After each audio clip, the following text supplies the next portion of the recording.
Imagine if we could predict the future with AI, astrology, and numerology. Imagine if you knew the future, what could you do? For education's purposes only. Let's see how we go. I see some claim it's a little disturbing and concerning to hear some covert organizations assert unequivocally that democracy can only work if we control the flow of all information. I see many top officials are consistently eager to further their own goals and policies. I see many watch when an explosion goes off in a coastal city, it won't be habitable for years. I see some claim that the discomfort begins with the tiny discussions, followed by a second and a third, until finally our people are irritated to no end.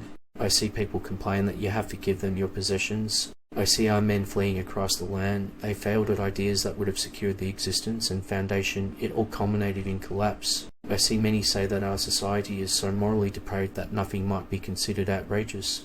I see the people's cries were not just sincere, as I can see, but also unmistakably truthful, in contrast to what Repetition Machine thought. I see many were stronger than ever after all that we went through. I see many shocked at the bare rejoining modern structure and joining the East, and I see that anyone who denies its existence goes against the grain. I see many say that although it functions independently as an agency, the propagandist, it depends on money to sustain its operations. I see many verifying what others are saying by asking the numerous banned users. I see many say that the same figurehead in boosting the media was one of the institutions that predicted the success of these initiatives. I see shops without customers. I see a day approaching when many people will unite against this threat.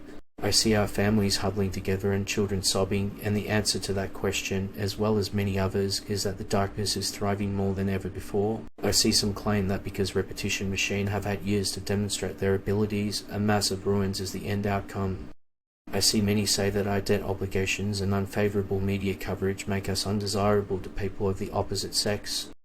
I see many claim that this injury to the populace breeds mistrust on the one hand and hatred on the other as a result of the populace's sense of insecurity. I see some believe that the authorities' power was used to seize control of the peasantry under the guise of democracy and freedom. I see merely a 1,000 calorie burn. I'll never again bake brownies while I'm taking a nap. I see many unsurprising that we are in a mess. Family bonds and personal connections have been successfully severed thanks to social engineering efforts. I see shops with no customers. I see many saying it's systems preying directly on children while most adults have been so soul-crushed that there is nothing left to drain from them aside from the future children. I see the people resisting the calling of corruption and honouring the ancestors who fought for them. I see some claim that switching a programming language would never be easy, especially when dealing with human languages. I see Repetition Machine as rattle on about values for eternity, but somehow the values only hold sacred on things like endless free stuff. I see many say others assert that the darkness was plotting an uprising and that the people's labourers would be used as cannon fodder for expansionism. I see Repetition Machine as adversaries that drop health and ammo tokens to keep you playing the game by making you engage in aggressive combat with more repetition puppet foes. Check out past posts to see what we got right, and let us know in the comments to improve the algorithm. To find out your own numerology and how it affects your life, check out the description.